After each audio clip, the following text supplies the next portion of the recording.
Ovako dugo kucanje šifre za profil na Facebooku nije slučajno. Nađa je ambasador sigurnog interneta i odlično zna koje su njegove dobre i loše strane. Ona ima 14 godina, a sa računarom se druži već 6. Internet koristimo svoje 9. 10. godine, a možda i ranije, ali koristila sam ga samo za igranje igrica i zabavljanje na internetu u stvari. A od tada sam počela malo ozbiljnije da komuniciram preko društvenih mreža i da se interesujem i preko interneta da nalazim nešto što mi interesuje. Baš je zanima da bezbjedno koristi društvene mreže. Isto uči i svoje drugare. Prvo što su promijenili jeste to da su zaključali svoje informacije. Znači, njihove slike su bile otvorene i bile su na public i svi su mogli da ih vide. Kad sam im rekla da to ne treba, da treba to da preprave, zato što može neko da zloupotrebi njihove informacije i fotografije, odmah su to prepravili. Zatim su prestali da idu na razne forume koji uopšte nisu sigurni i da na tim forumima ostavljaju svoje informacije, kao što su broj telefona, adresa, kućna adresa i slično.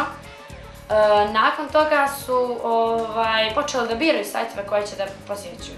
Nisu, na primjer, igrice, nisu išli na svaki sajt, nego na neki što su provjereni. I kad podatke dijelite samo sa prijateljima, a za prijatelje prihvatate samo one koje zaista znate, onda su mogućnosti i druženja neograničene. Nađa puno putuje, pa ima drugare širom svijeta. Najviše mi se svidjelo to što sam ostala u kontaktu sa svim tim prijateljima i počela s njima svakodnevno da komuniciram preko društvenih mreža, naravno, jer je to najbolji, najbrži i najjeftiniji način da komuniciram s nekim ko je na drugom kontinentu. Pored druženja na internetu, Nađa se druži i na planinarenjima, u izviđačima i na časovima plesa.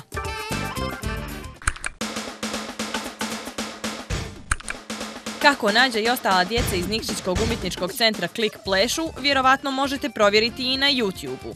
Ali ta internet stranica sadrži i ogroman broj sadržaja neprilagođenih djeci. Upravo toga se za svog bratanića plašila i Nataša. U trenutku kad sam gledala kako koristi YouTube, bilo me malo strah pošto znam da je YouTube jedna ogromna kolekcija video snimaka koje ljudi sami podižu tamo, da je kontrola suštinski jako slaba. Jer ako imate 24 sata videa podignuto svaki minut, to nema niko ko može da iskoristi, da iskontroliše.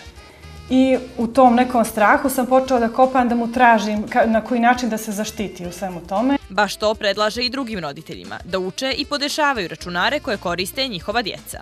To bih preporučila svakom ko ima maltene i tinejdžera, jer djeca i ne znaju da im je to kontrolisani sadržaj, znači oni ne vide to, oni samo otvore YouTube i gledaju to što ih zanima, da li je to na računar ili telefon ili tabletu, a suštinski se lako kontroliše i može da se isprati istorija šta je gledano i tako dalje. Za YouTube tako moguće je otvoriti nalog, poput naloga na društvenim mrežama i već tim filtrirati sadržaj. Koliko se kaže da se ima ispod 18 godina, onda je sadržaj sam po sebi restriktivan. Znači, naravno, ne smije da bude ispod 13 jer po američkom zakonu to nije dozvoljeno, ali ako se stavi da je znači, između 13 i 18, sadržaj je sam po sebi restriktivan. Osim toga, postoji određena bukvalno dugma na koje se klikne i postavi se safety control. Ovo je jedan od kanala na koji možete da se prepišete i koji generalno dijeli savjete kako se postavlja kanal i šta je glavno, o čemu treba se vode računa, jer tu na kraju krajeva i vi ćete da postavljate u jednom trenutku svoj sadržaj. Velika stvar u svemu tome je taj safety centar koji je također kao pomoć u stvari u tome kako se treba da se snađete na tome, sve na engleskom, ja ne znam da li ima na našem jeziku taj materijal, ali bih preporučila svima sa malom djecom da nađu način da to pročitaju. Dakle, preko otvorenog naloga možete se prepisati na određene sadržaje, to jest kanale na YouTube-u, sa kojih vam mogu stizati obavještenja o novim unosima. Neke sadržaje možete označiti kao neprikladne. Ima video snimaka koji se pojave koje niko prije nije pogledao ili niko prije nije označio da nije dobar sadržaj i onda oni nisu flagovani, ali možda se postavi isto samo klik na zastavicu i to je to. Ja samo ga flagujem.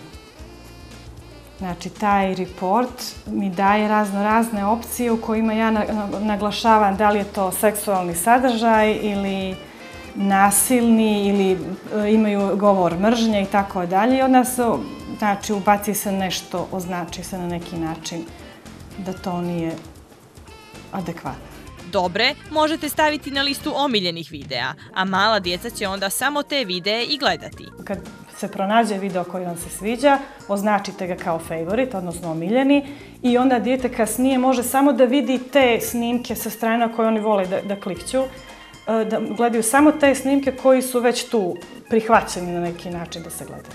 Iako na internetu postoje internet stranice sa video sadržajima na koje se dnevno postavlja manje snimaka, Nataša ipak preporučuje YouTube kao najbezbjedniji za djecu. YouTube je definitivno najveći i upravo zbog toga što je najveći ga treba najviše koristiti.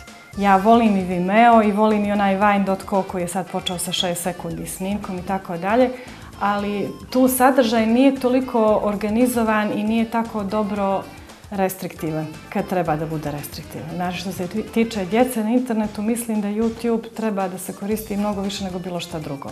Jer ne znam stvarno za Vimeo, ali znam da Google, znači YouTube je dio Googlea, jako puno vodi računa o tome. Ja želim da se zaštite od tužbi, naravno.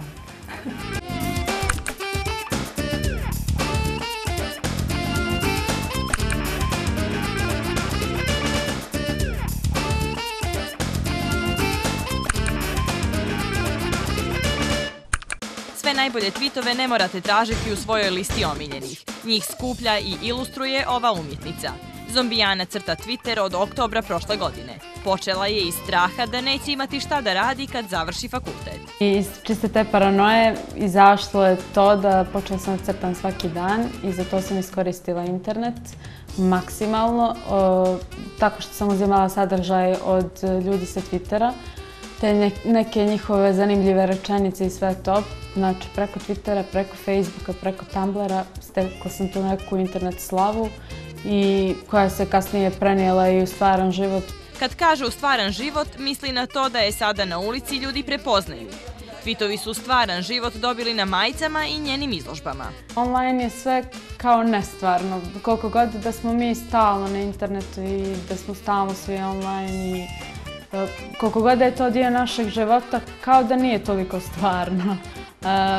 Meni je to svakodnevnica, ali međutim mnogo je bilo ljepše kad ljudi priđu, zagrle te, kažu sjajno, bravo, sjajan projekat, nego kad to samo vidiš u riječima i kako je neko lajkovao taj komentar ili nemam pojma, fejvovao, tačno. Tako da imala sam izložbu, prvu samostalnu izložbu u Ustanovi kulture Parobrod u Beogradu. Oni su me čak prvi kontaktirali još u februaru, tako nešto. Znači, prvi ikada koji su me kontaktirali za izložbu. Tako da mi je bilo jako drago što tamo pravim svoju prvu samostalnu izložbu, mada tamo mi je sva publika, tako da je bilo logično.